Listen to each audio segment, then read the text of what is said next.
First item on the agenda is public participation. Since this is not a call-in show, and there's no one in the audience, we will move to the next item on the agenda, which is a discussion of our point of view topics. Now, before we get started on that, I sent you all homework to read over, and you found a copy of it in color, by the way. That was Jason's contribution to it, to make it color-coded so everybody knew what it meant. And basically, what I've attempted to do, since when we make recommendations for on a point of view, you can go down a list, each one of them, and say, no, I don't want to tax more than 2.5%. No, I don't want to use the reserves. No, I don't want to do this, and I want costs to go up 0. And that's all well and good, but it doesn't hold together, it doesn't make any sense, and it's not going to be much good to the Board of Selectmen or the school committee to have a point of view that makes those comments. So what these 8 scenarios, and there are more than 8 scenarios, I just did 8 for illustrative purposes, are therefore is to show, based on certain assumptions, what it would take to essentially balance the budget for FY19.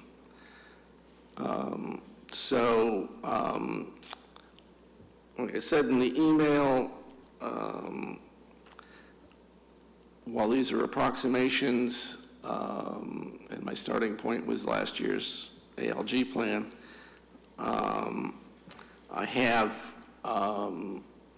attempted to estimate the impact of Table 6 and Appendix A on the school budgets.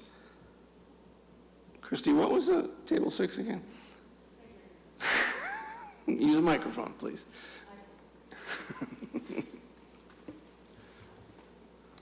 I don't remember.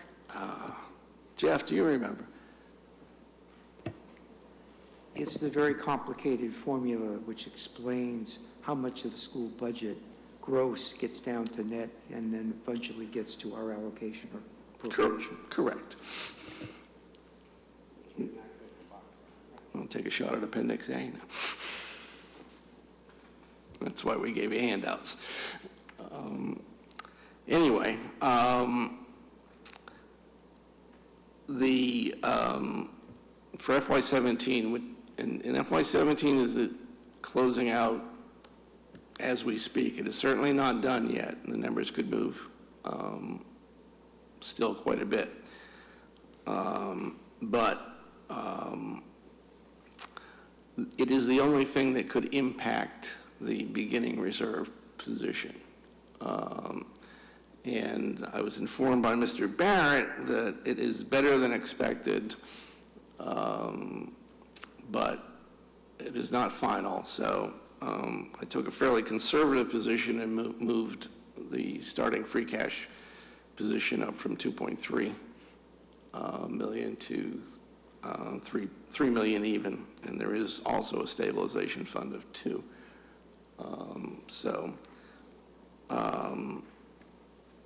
And then I've gone through and evaluated each of these scenarios as to whether they impact the taxes, are compliant with our reserve policy, does it require taking funds out of stabilization, or out of the schools using E&D. And the important things to note here are that that $2 million in the stabilization fund took a 2/3 vote at town meeting to put it in, and it will take a 2/3 vote at town meeting to take it out. And the use of E&D is strictly the purview of the regional school committee, and they have been known to use some of it, but usually not a lot. I think last year they used $400,000 to balance the budgets, and so I've said in a case where we would need that to happen, I've said the most they would probably ever commit to would be $500,000, though I fully expect they might not commit to anything. They have to fund the school design costs out of E&D, so that would probably be all they're going to do for FY19. Yes, Jeff? You're sort of answering my question. If this 500 that you had here as a placeholder in some of the scenarios would be our share of their E&D. Right. So their E&D would be more like 700,000? Yeah. Because we're what, 80% or? 85. 85%, so it would be closer to 600,000. And then I also was going to ask, is this in addition to that extraordinary design stuff that they had to do? Yeah. So And how much is that predicted to be? last number I heard was our share after Boxborough and after the MSBA contributes 40% was going to be about, no, it doesn't really count what Boxborough's is, so yeah, probably about $800,000 on their end. So since they only have about, well, they may have more when they close their books, but they've got maybe $2.5 million in E&D. They're not going to commit much. So it's almost half their Yeah. their E&D. Between that and this 600,000 would be $1.4 million. And since they were given a negative outlook by Moody's a couple of years ago for using E&D for operating expenses, I don't think it's a likely scenario, but it is, it's a possibility. But it's certainly not one we can control. Just so I'm clear, the 800,000 wouldn't be considered operating because it was Right. it's for the new school. But in addition to that, they probably wouldn't be as predisposed to give 600,000 to the towns. Well, they would probably get a free ride from the bond agencies on the design costs, because that's not using your E&D to plug an operating gap. But by the same token, if they spend that and then we're looking to spend money on operating, that would hurt their outlook with the bond rating agencies, and it would lower their E&D down to a fairly low level, which would not be a good thing in the long run. They've had a fairly rigorous plan to increase their E&D in the last few years. So, like I said, it's a possibility. I wouldn't consider it a highly probable event. So with that, let's take a look at some of these scenarios.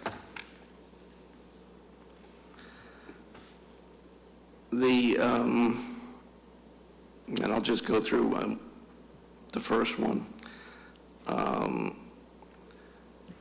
Essentially, these are set up to capture what happens on two different variables. The first is the operating cost increase. And so there's 4 columns, 2.5%, 3.5%, 4.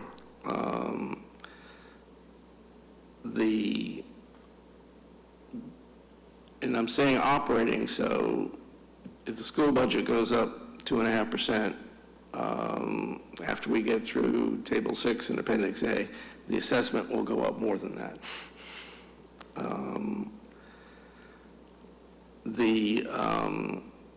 The revenue number is the revenue excluding, it would be the FY19 revenue that was predicted last year in the ALG plan, excluding any reserves and excluding the use of untaxed levy capacity.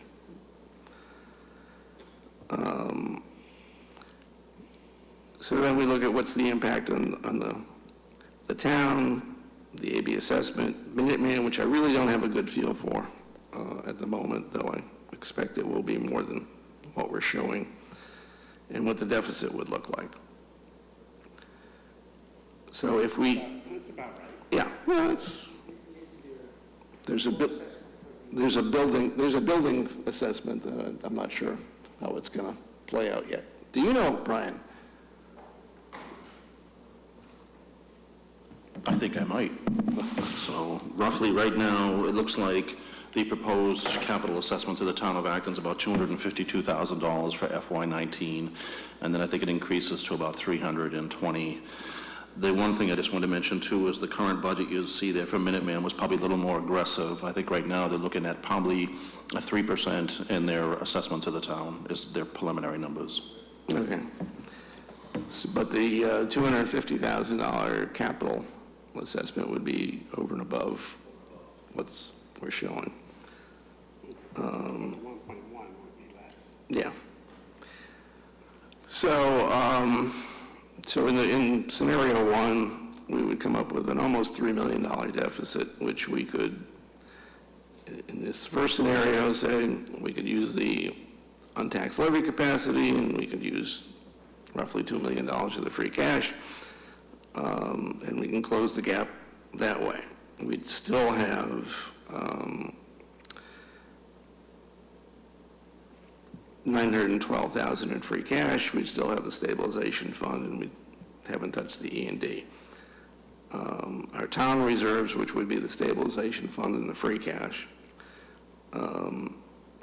as a percent of the operating budget would be 8.4%, which is well within our reserve policy. However, when you look at the characteristics, so it's within the reserve policy, that means it's green. It's going to be beyond the normal tax increase because that $910,000 is going to be added to the normal 2.5% increase, so that's red. So the word normal means? 2.5, yeah. Uses up free cash, does not use any stabilization fund, does not require any E&D use. So then you go through the other scenarios. At a 3% increase in operating expenses, we've got a now $3.5 million deficit. We can still make it up with untaxed levy capacity and free cash, but now we're getting a little short of free cash, but we still have the stabilization. When you get to 3.5%, now the deficit's approaching $4 million, and we don't have enough untaxed levy capacity and free cash to get there, so we may have to dip into E&D. Some of this is personal preference. I just don't want to have that 2/3 vote on stabilization at town meeting, so I went to the E&D first. You could go to the stabilization fund just as easily. Fourth scenario is a 4%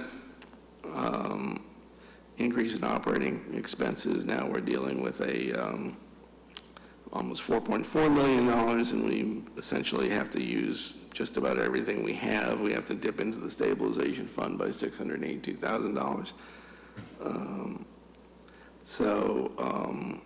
And basically it's all red. It doesn't satisfy any of our characteristics. Second set of scenarios, same on the operating expense side, but now we're not going to use the untaxed levy capacity. So now we have to dip into free cash even heavier. We have to dip into stabilization fund, and we have to dip into E&D. What you take away from this is, to the extent our operating costs are going to increase 4%, we are going to have a lot of trouble balancing the budget. On the other hand, the schools having given a 4% basic increase to teachers' contract, and teachers' contract being, when they say 40% of their total, they're going to have a hard time coming in a lot less than 4%.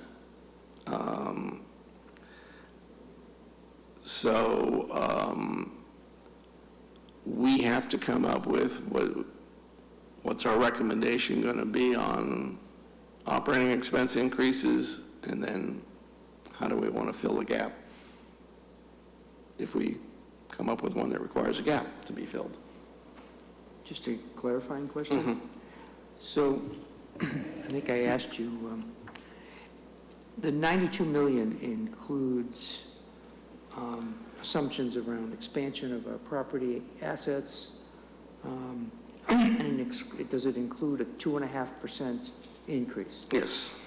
So, I'm pretty sure I understand it, but the untaxed levy capacity, it's effectively, if we use it, it means we will charge people 2.6 or 2.7% It would be increase. more like 4, maybe.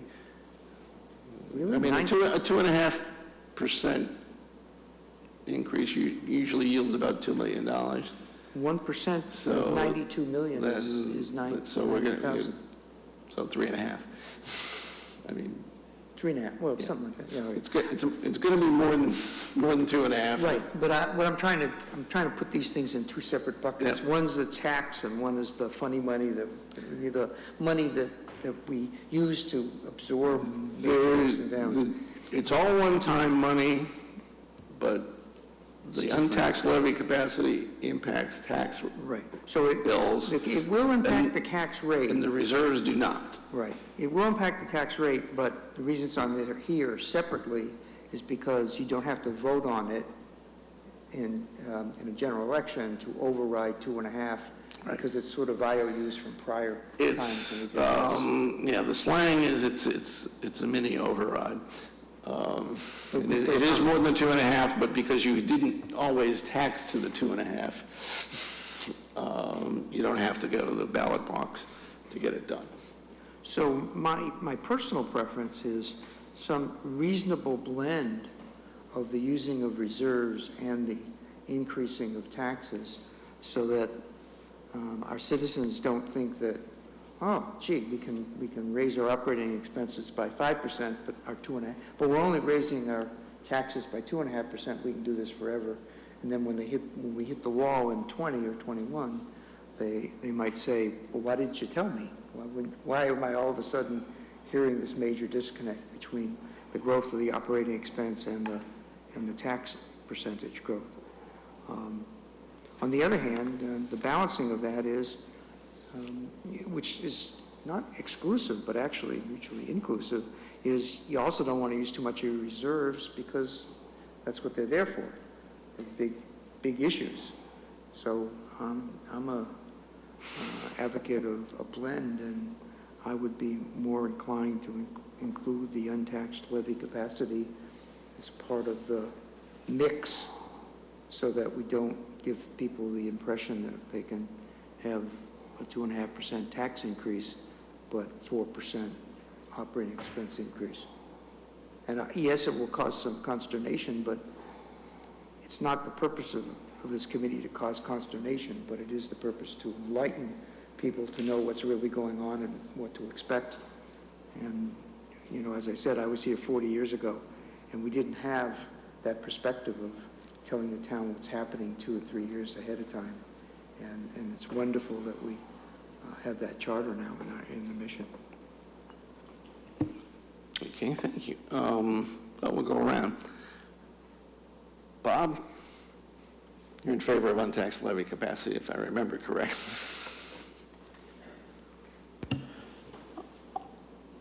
As much as I have supported the untaxed levy cubby hole over the years, I suspect, given what you present here, that at a minimum half of it should be committed. I have a different take than you do on the stabilization fund. I would use a significant proportion of that, or at least an equal proportion to free cash, for 2 reasons. One, because I think there's no problem in town meeting voting it. And the second thing is that if they're really not willing to vote for 2/3 of it, then they shouldn't be voting an operating budget that goes up as much as this. So,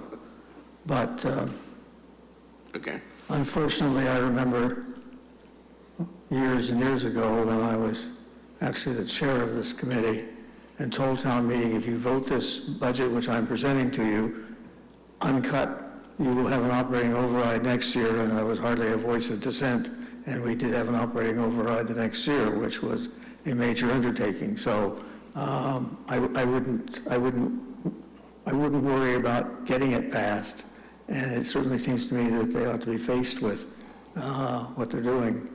They'll ignore it, but that's at least you've made a good faith effort. So you would support using maybe half of the untaxed levy capacity Yes. and half of the stabilization fund? That's what I would do. And the other thing is on the percentage increases. It seems to me that both the town selectmen and the school committee ought to be told that if they're thinking about major capital projects, like building a school building, which is going to be talked about in December, much before this happens, or a fancy new fire station on the Harris Street land, then they ought to be thinking about getting operating budgets that aren't sky high year after year. I mean, eventually, both those projects are probably going to have to be funded with capital overrides. Yeah. And I don't think, well, the taxpayers may have changed over the years. The older taxpayers, the ones who lived here 20 or 30 years ago and were active, would have not seen going way up on capital and way up on operating at the same time as something that they would countenance. I guess I fall into that category. Yes, well, it's only the people over on the other end of your table. I'll get to that. But while we're dealing with old people, Mike. Gee, thanks. But, you know, I tend to agree with what Bob was saying, but as one of those old timers living in town more than 30 years now, as we see our tax bill approaching $11,000, you know, there's got to be some other controls that we can talk about. One is maybe some, you know, not cutting budgets, but maybe freezing budgets. Some of them may be capital that get deferred or whatever, or they, I don't know, we just can't go up on exponentially with our spending, and every time we need more money, just open the tap, raise the taxes, raise the tax rate, and fund it that way. I think this whole thing with the with the teachers' pay raise of 4%, I think that's inflationary. It's something we have no control over, and maybe we should. I think the school committee did not do us any favors by negotiating this contract with those numbers. And just, I think the taxpayers should be pissed off. But I think getting back to the issues at hand, but some combination of using the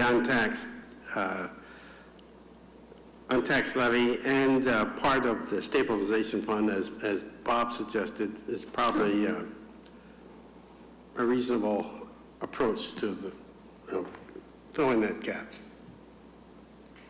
Dave, what do you think?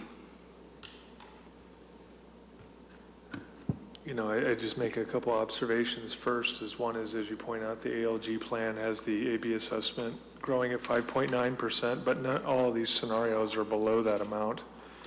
So I think it's probably wise to focus on the right side of both sheets of paper rather than the left side. I think that goes without saying. Another is, you'll recall a couple of years ago at town meeting when we voted to buy the Walker property, we used that money out of the stabilization fund for a discretionary land purchase. So I generally don't distinguish between free cash and stabilization. I just think of them as the same thing. So I'm certainly more in favor of using them, and I'm actually partial to not using the untaxed levy capacity at all and only using the free cash and stabilization. And the main logic being is more from the perspective of the free cash seems to burn a hole in people's pocket, and it does seem to, get spent down. I mean, I know for years we had the Neswick funds to rely on, which was pretty helpful from that perspective, but those are over now, and I think by using the untaxed levy capacity, that's a lever that we could use if we really need to. And, there's certainly capacity in free cash and stabilization and E&D to do this without raising taxes unnecessarily high at this point. I keep in mind, I just remind everyone that, the economy's been relatively strong for a significant amount of time. And the fact that, we're talking about these sort of drastic measures when times are good, it makes you wonder, how the town may behave when times get a little bit tougher. And clearly a lot of this isn't sustainable. So anyways, my vote is to leave the untaxed levy capacity as is and to use the other sources. Christie? I initially liked the idea of using the untaxed levy capacity to get people thinking about the fact that our taxes do need to go up to cover all this spending. That said, from what I've heard here, I don't think people will notice the difference necessarily. Taxes keep going up, and I don't think they would know what to point it at. So I am with the idea of using the stabilization fund to cover this, make it actually come up in town meeting, and people have to really think about where the money is coming from very explicitly. And again, I really like the idea of E&D having to be used along similar lines. The school committee needs to consider where the money is coming from and be willing to take it out of their budget if they're going to make these plans. I have also only been taking into consideration the 4% line. From what I understand, none of these other columns are really likely to be the situation that comes up. Okay. Christine? Yeah, I feel the same way, and I feel like I'm really loud and echoey. And I feel like along with putting it in as much in everyone's faces where the money is coming from as possible, the longer we go without using untaxed levy, the more goodwill we build for when we're absolutely going to have to use untaxed levy and beyond. So I feel like that's the direction I would take. Okay. Well, that's good. Now we've got a few other members we have to hear from.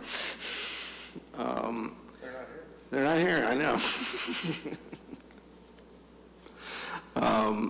Next question is, what level of one-time money do we want to use? The ALG plan showed 1.3 million in reserve, and the total amount of untaxed levy capacity being used, I believe. So that's 2.4 million in one-time money. Last year, we committed, I think, 2.5, with the stipulation that 700,000 of it be capital related.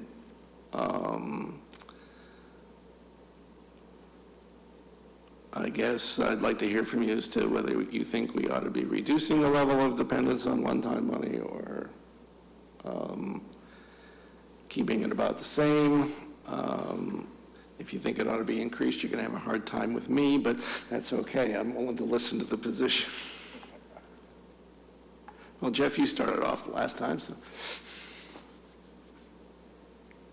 I'm not sure I'm on the right wavelength at that moment. The thing I'm thinking about now is when my esteemed colleague to the right said, you can't have guns and butter. You can't have big buildings and increasing budgets at the same time. You're going to kill it. And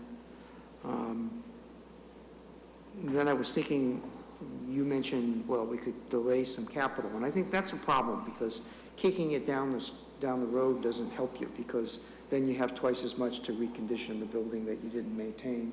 So I'm not a big fan of cutting capital spending, especially the maintenance side. But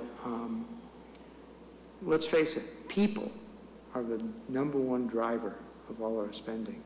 And I think you, Mr. Chairman, said something about a freeze. And my goodness, I really would certainly support the notion of, if we don't freeze our head count in total, we're just never going to get there. And that doesn't mean that the town manager or others couldn't trade off some head count that was doing certain things that no longer as critical to the town and move it to areas which are more perhaps critical to the town. But I'm worried about the tsunami that's coming downstream, and if we don't cry a little bit of wolf, I'm not saying, you know, so much wolf that everybody thinks our bond rating will dive because we're out of control. But actually, our bond rating will probably go up if we said that we are concerned about 3 years from now.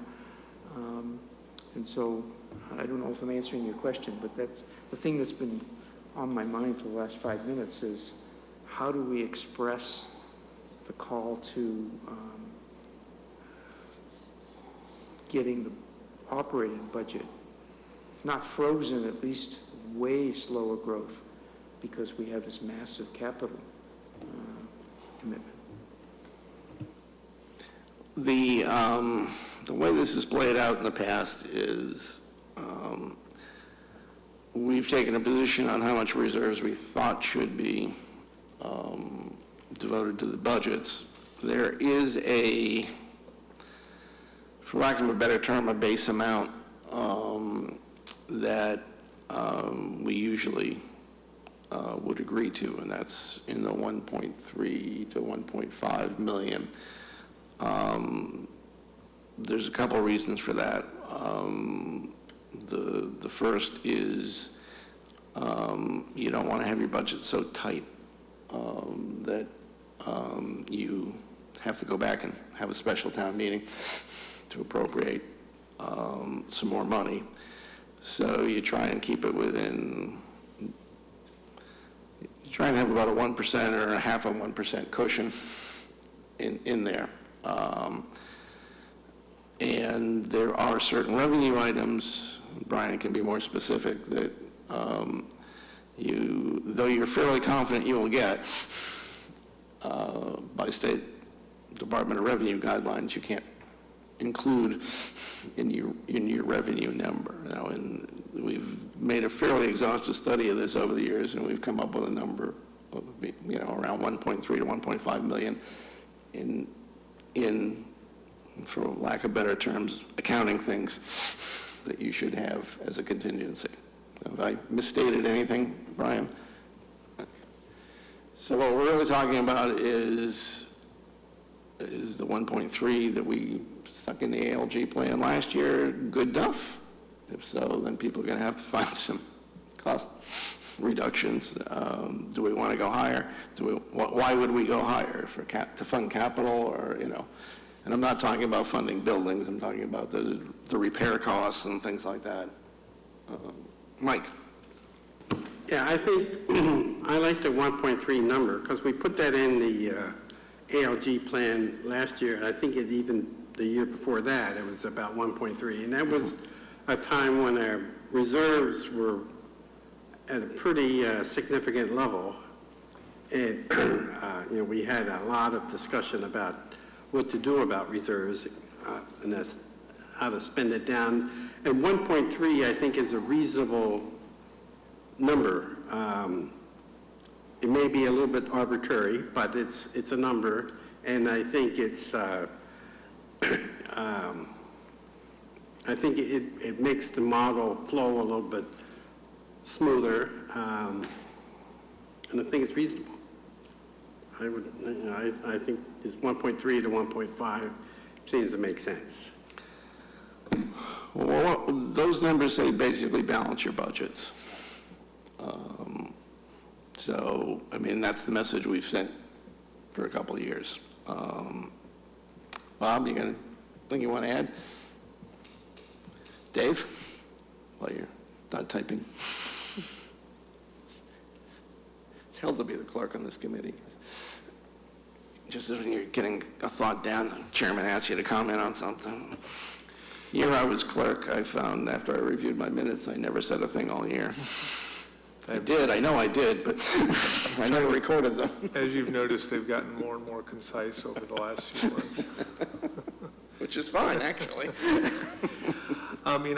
Without picking a specific number, I'll just make an observation after being here a couple of years is, we've talked about sort of what we would like and the numbers. like what is a good reserve? And I like our reserve policy, and I think that's probably as granular as we want to get with that specific, area of money. But generally speaking, I think that you probably agree that the numbers seem to be all over the place when we move 2 years out from what we had the prior year.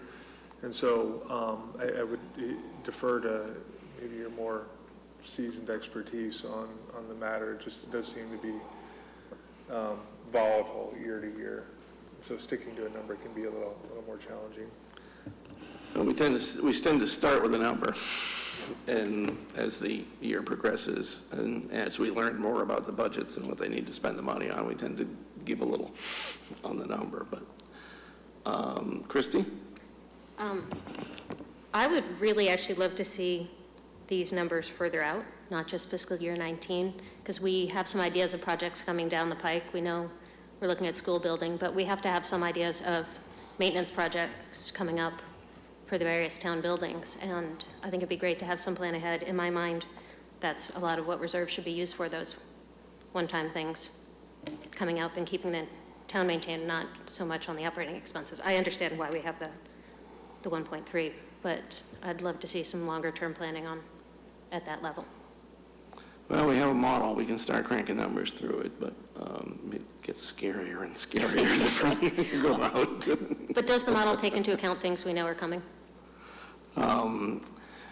We haven't run the model yet because the school capital number keeps moving on me. As soon as they give me a number I think is reasonable, we can put it in the model.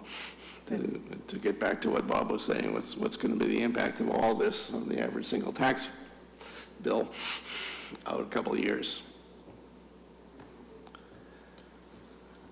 Christine?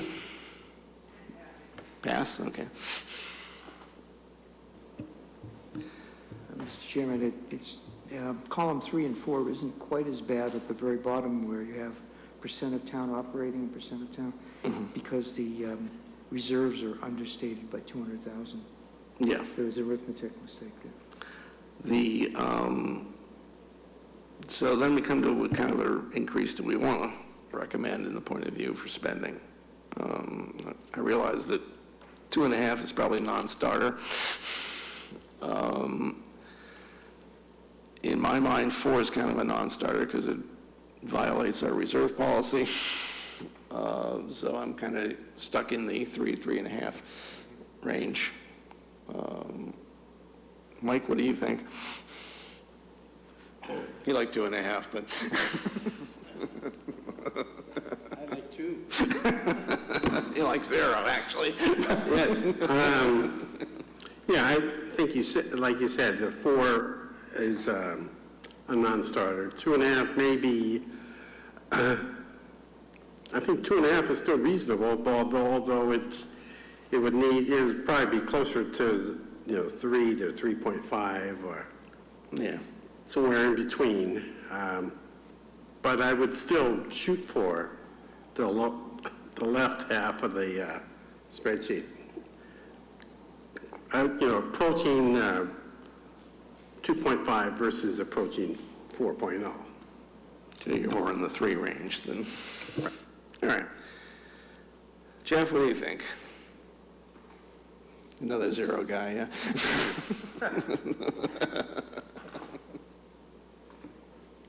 I just reiterate, affordability. And I've certainly from a business experience, I've never given somebody a goal to be under 4 and have them come in at 2. But if you tell them 2, you might get them under 3. So I mean, we don't have all the minutia, but if the school gave raises of 4%, one would hope that they would be able to at least try and get the rest of their spending below that. Plan to fund that 4%. Yeah, I have no plan. So, and inflation is very small still, and, something happens when you get on this committee, you become a little bit more conservative in trying to, I know the town spends its money wisely, but there are a lot of must-haves versus nice-to-haves. And so I would go to the left side of this table as well. Okay. Bob, any opinion? It seems to me that in the last few years, we have started out sort of in the 2.5% range, and before the war was over, we were dragged kicking and screaming up to a higher number. I would, and you could argue that maybe the number would have been even higher if we'd started higher, but I would propose a slightly different approach, which would be to take the 3.5 and then try and really stick to it, and not be dragged kicking and screaming up to 3.5 from 2.5. That would be a different approach. Given that our other approach hasn't worked that well, we might want to try it. Dave? Okay. Christie? I honestly don't know. Don't know, okay. Christine? Yeah, I think we should try to stay as close to 3% as possible.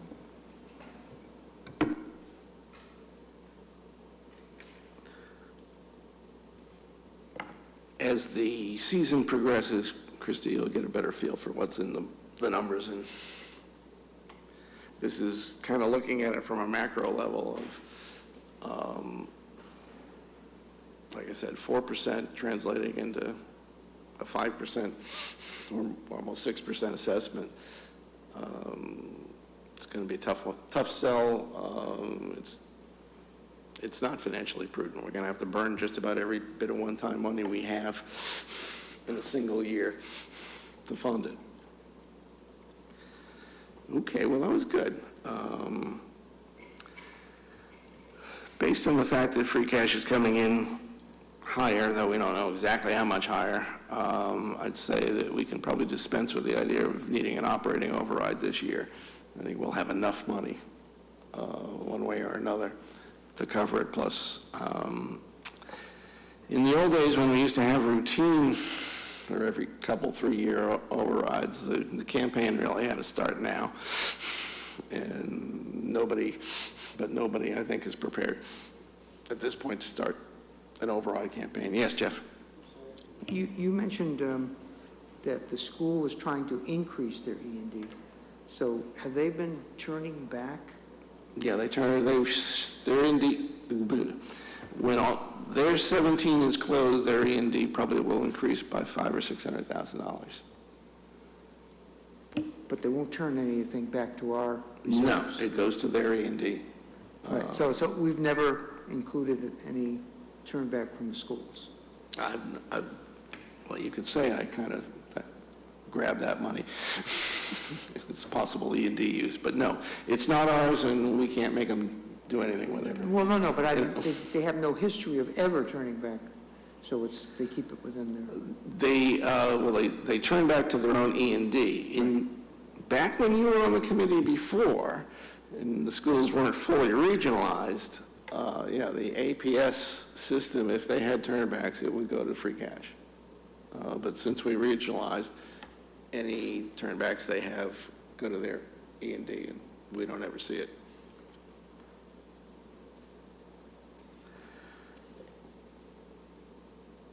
Are we still good in terms of saying we want to maximize the MSBA funding on the school building project? Christine? Is there any reason not to?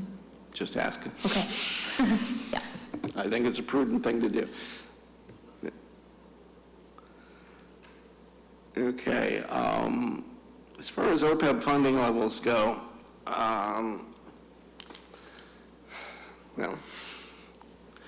Mr. McMullen, have we heard anything from our actuaries? They're working it. Should be something soon. It's August. We're talking about numbers as of the end of the year. Some communication, so we just, they asked for some data, we had to look at it, review it, we gave it to them, so they're going through.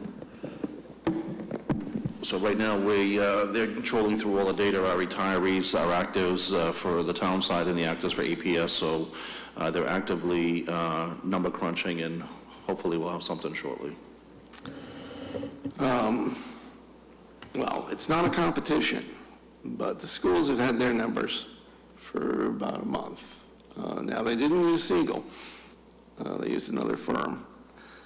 And theirs actually looked, well, it's OPEB, so you can never say it looked better. But it wasn't as bad as I anticipated.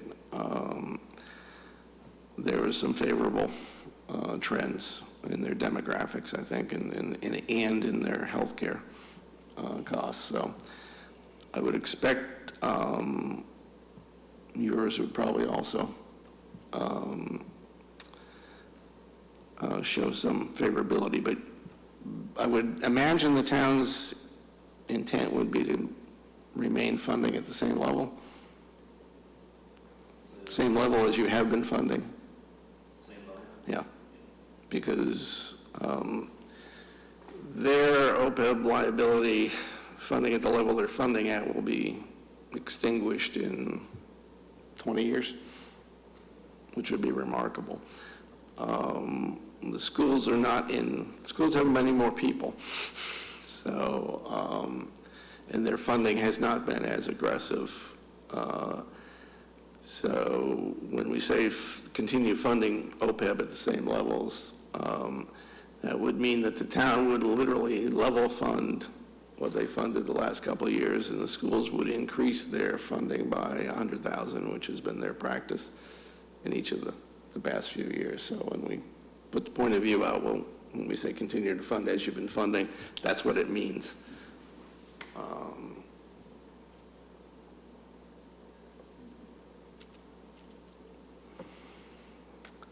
All right, then I think I've got enough information on the point of view. When we meet again, I will ask a lot of the same questions of the people that weren't here to make sure we have a consensus in terms of what we want to put in the document. I'll have Jason go through the document one more time, and probably by the second meeting in September, we'll have a document to vote on, which would be a record. Okay. Anybody have any committee reports? Don't everybody speak at once. Mike? Well, Minuteman is moving forward.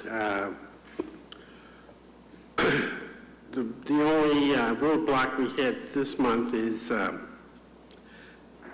trying to get a foundation permit. A lot of site work is going on, but the problem is all the designs were built to version 9 of the building code. The documents that were submitted were version 9 of the building code. Building code was supposed to switch from version 8 to version 9 on like July 1st, but it didn't. Therefore, the town of Lincoln could not accept the design for the foundation because it would be approving a plan that didn't, for a code that didn't exist. So they're trying to get the state to get their act together to do the switch, the upgrade from version 8 to version 9 of the building code. So, but we're hoping by Labor Day that permit will be in place and everything else moving forward. 90% design documents will be submitted in September. 100% design documents around November. Their budgets look good so far. It's going to be on time, and it's going to be terrific. It's going to be huge. Really? So they've broken ground, but they haven't made a foundation. Is it going to be nearly as big as the $70 million football stadium in Texas? Right. $140 million. They haven't put anything in the ground yet. They moved the topsoil, got that already, de-treated, but they issued steel contracts and structural design, but they can't put anything physical in the ground until they get the permit, which is a version 8/version 9 dilemma. Anything going on the Walker property? New.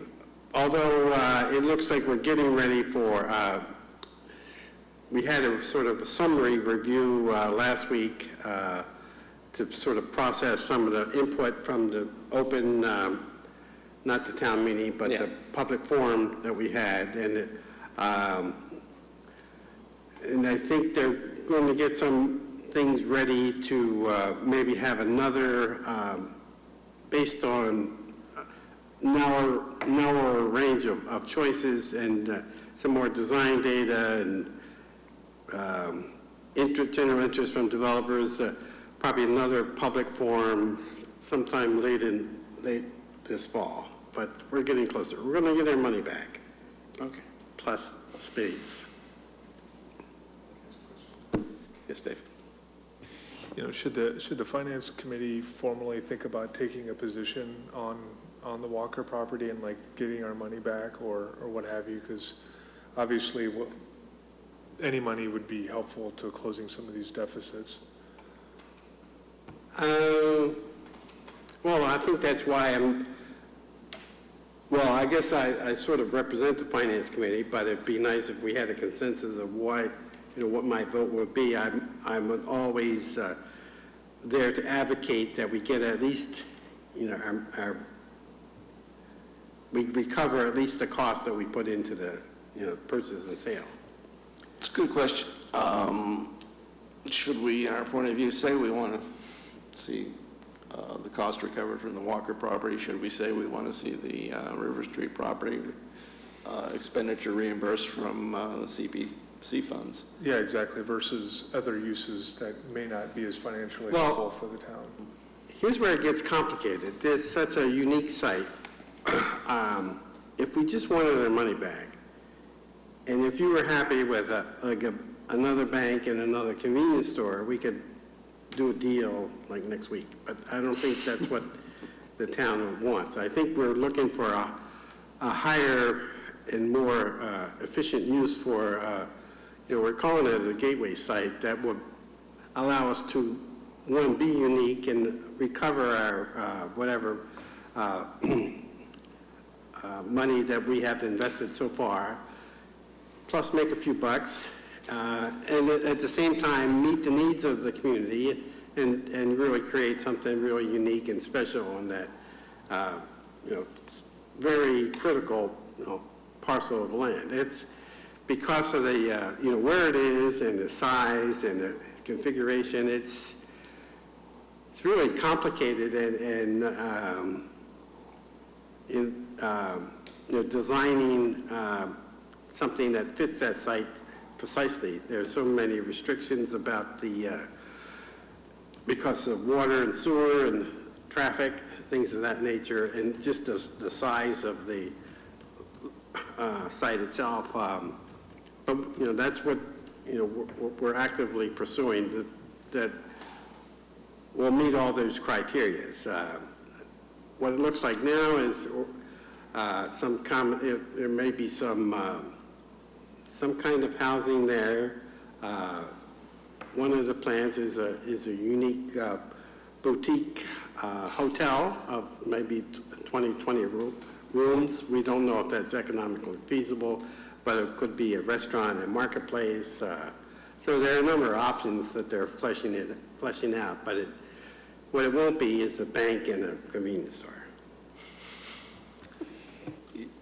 No, that's helpful, but to your point, Steve, I think that it would be worthwhile pointing out in the point of view our position on these, about making our money back and some kind of return or whatever the case may be, just to at least draw a line in the sand on River Street to maybe nudge the selectmen or whoever. Yeah, because some option is, give it to the Okay, so- community housing to make. As opposed to just donating the land or selling it for $1 or, Right. yeah, okay. Yeah, right. What do people think about that? Christine, what do you think? Yeah, I champion no banks and also not donating the land. I think we should try to make our money back on that, absolutely, and we should have a point of view on that. When we bought this property, one of the things that was discussed was the fact that we were giving up tax revenue by buying it specifically, and some of the uses would actually add tax revenue or not. I would like to see that as part of the financial considerations here. I agree that we should make our money back, but I think we also should be pointing out to the public in these forums that there are ways to do this that will benefit our tax base, that it's not only the money it cost us to purchase it, but that we're also currently giving up tax revenue.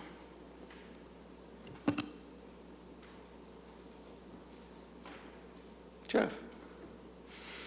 Yeah, I agree with everything that was said. I would also like to point out that I would probably want to put in that it should be used for some commercial as opposed to residential. Because what a double whammy if somehow we give it for $1 and then 20 cluster houses get put in there, and now we got 30 kids getting to school, and it's now $300,000 it's cost us for education. I mean, that, Well, housing plans that are currently discussed or would be sort of unique. They wouldn't be 40B. They could be maybe senior housing, townhomes, definitely not geared towards young families, or we like to market it towards sort of empty nesters, that if housing was a component. So they'd be market rate Right. as opposed to subsidized. Okay. Bob? Okay. Very good. Health insurance trust meet, or? The July numbers are still running under expected costs.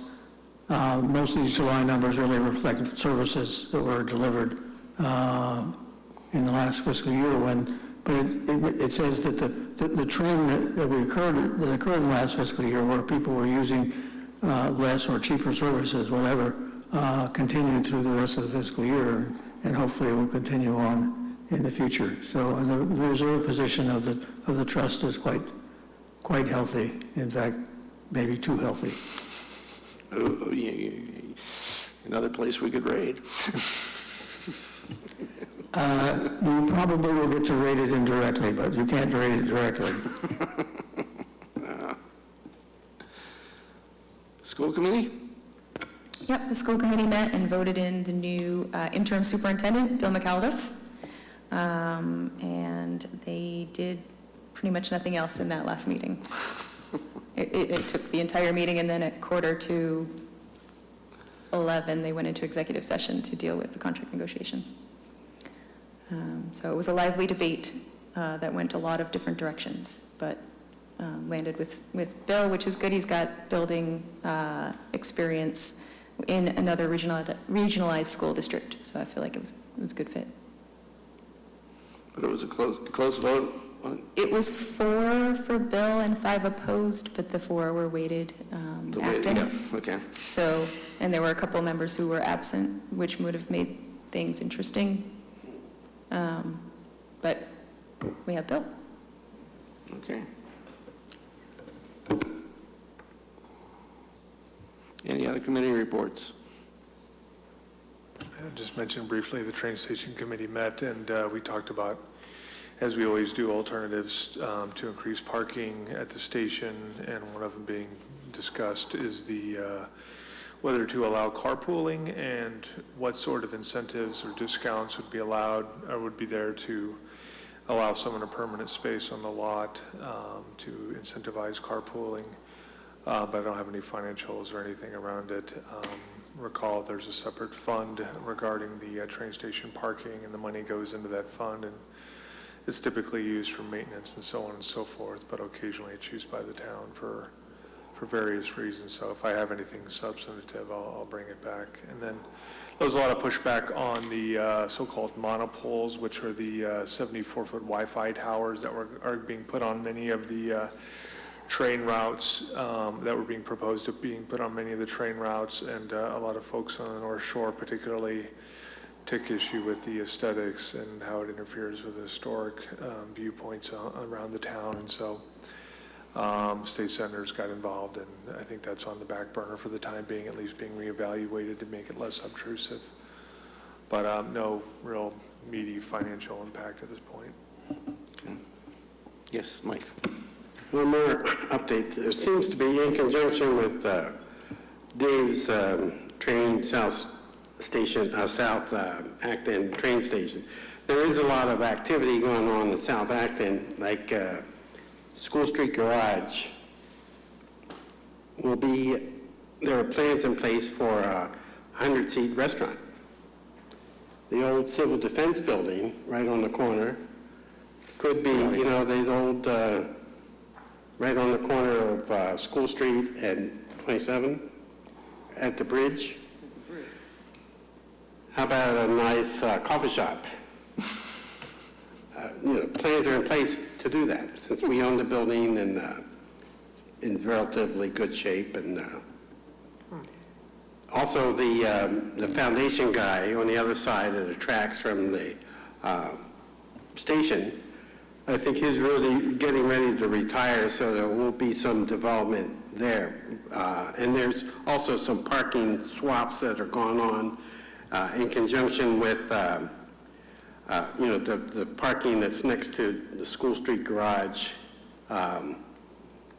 and the vacant space next to that. There might be some horse trading going on about redesigning that space that will help some of these restaurant schemes. It would also, in the long run, help like the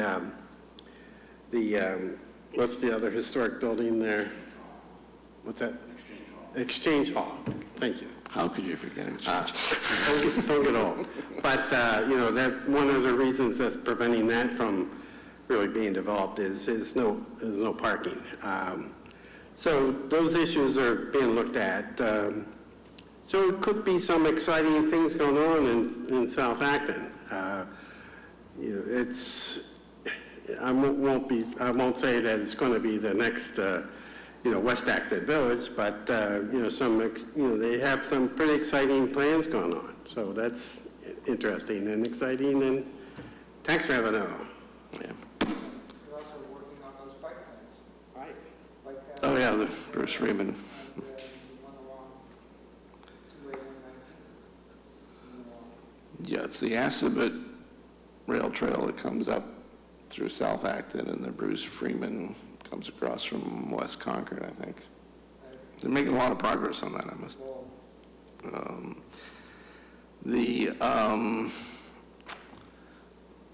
For fans of Mexican food, the new Mexican restaurant that was going in the Nagog Mall was supposed to open tomorrow, I think, or maybe the next day, taking the place of the other Mexican restaurant that closed. Steve, do you mean the one that's going in where Monsoon was? No, not really. Oh, there's another new one? It was Daniela's, then it was something else. Ixtapa. Then it was Ixtapa, and now it's Villa Mexicana. And the Insulet is cut down a lot of trees and is moving a lot of earth, but I was told they're on schedule to move 300 people in January into the building, and they will be, I guess, not manufacturing people, it'd be office engineering people. So that actually is going on. I don't know, I think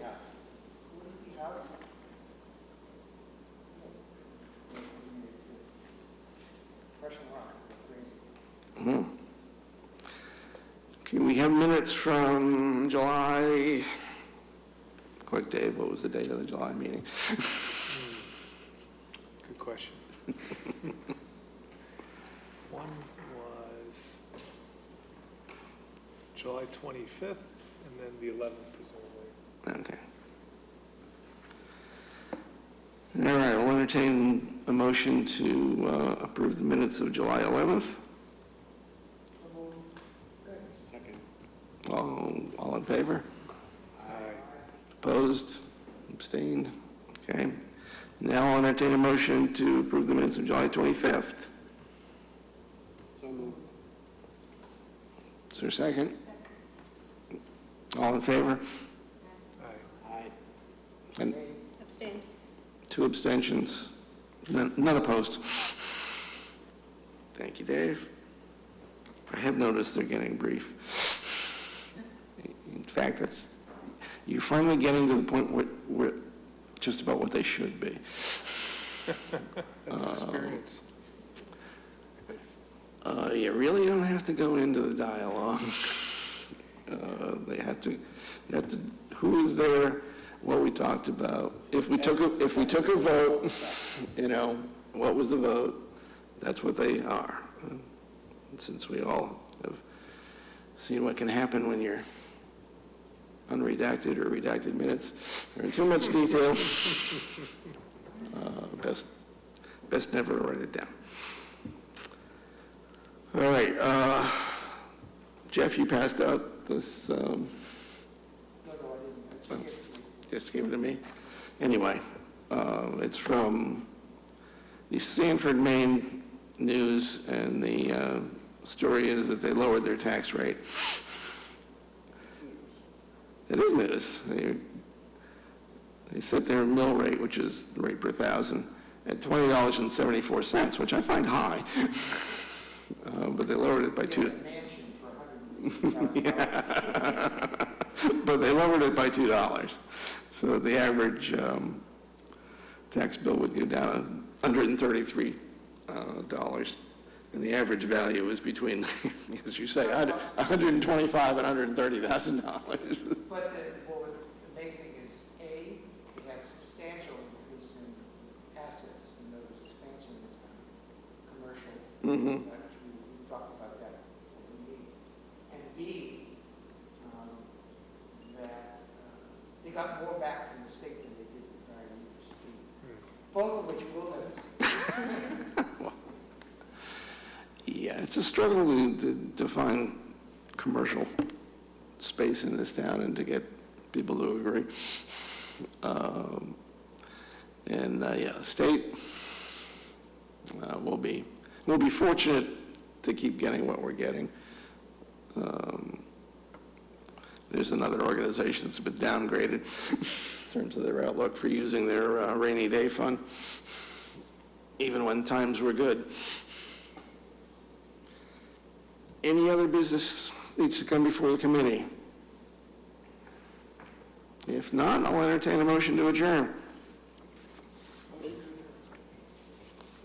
Second? All in favor? Aye. We're adjourned.